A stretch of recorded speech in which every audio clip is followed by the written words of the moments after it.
তো আজকে কার কার বাড়িতে হচ্ছে এটা? নিশ্চয়ই অনেকের বাড়িতে হচ্ছে। তো কার কার বাড়িতে হচ্ছে অবশ্যই কিন্তু কমেন্টে জানিও। হ্যাঁ, এটা হলো চোদ্দো শাক। আজকের নিয়ম আমাদের, মানে হিন্দুদের আজকের দিনে আমাদের চোদ্দো শাক খেতে হয়। তাই জন্য আমাদের বাড়িতে তো চলে এসছে। তোমাদের কার কার বাড়িতে এসছে চোদ্দো শাক আর কে কে রান্না করছো অবশ্যই কিন্তু কমেন্টে জানিও আমাকে। তো আমার বাবুও নিয়ে চলে এসছে 2 প্যাকেট। দেখো 2 প্যাকেট চোদ্দো শাক আমি ঢেলেছি এই ঝুড়িটার মধ্যে। দেখো একটুখানি হয়ে গেছে, আর এটা রান্না করলে তো আরও অল্প হয়ে যাবে, দেখেই বুঝতে পারছো। তো যাই হোক, অল্প যেই জিনিসটা অল্প হয় না সেই জিনিসটার টেস্ট বেশি হয়, তাই তো। তো আমাদের তো সবার খুব ভালো লাগে, তোমাদের কেমন লাগে অবশ্যই কিন্তু জানিও।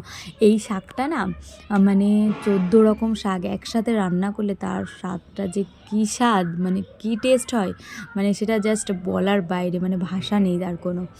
তো এখানে না শাকটা কিনে খেতে হয় জানো তো। তো আমার এত মনে পড়ছে আজকের দিনটার কথা, যখন আমরা ছোট ছিলাম। আমার বাপের বাড়ির এলাকার কথা বলছি। বাপের বাড়ির ওখানে না আমরা না এই শাকটা না কখনোই কিনে খেতাম না জানো তো। আমরা না শাক তুলতে যেতাম আমরা সবাই মিলে, মানে আমার বোনরা তো ছিল, আমার তো 2 বোন, তো ওরাও থাকতো, আর পাশের বাড়ির কাকি টাকি মিলে আমরা সবাই মিলে শাক তুলতে যেতাম।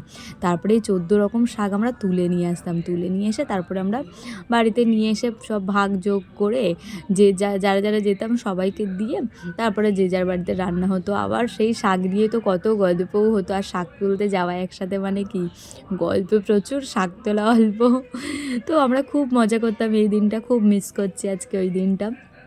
আর এখন দেখো আমাদের নাকি শাক কিনে খেতে হচ্ছে, সেই শাক আমাদের কিনে খেতে হচ্ছে। তো যাই হোক, এটাই নিয়ম, খেতে হবে। তো কেমন লাগলো ভিডিওটা অবশ্যই জানিও বন্ধুরা, সবাই খুব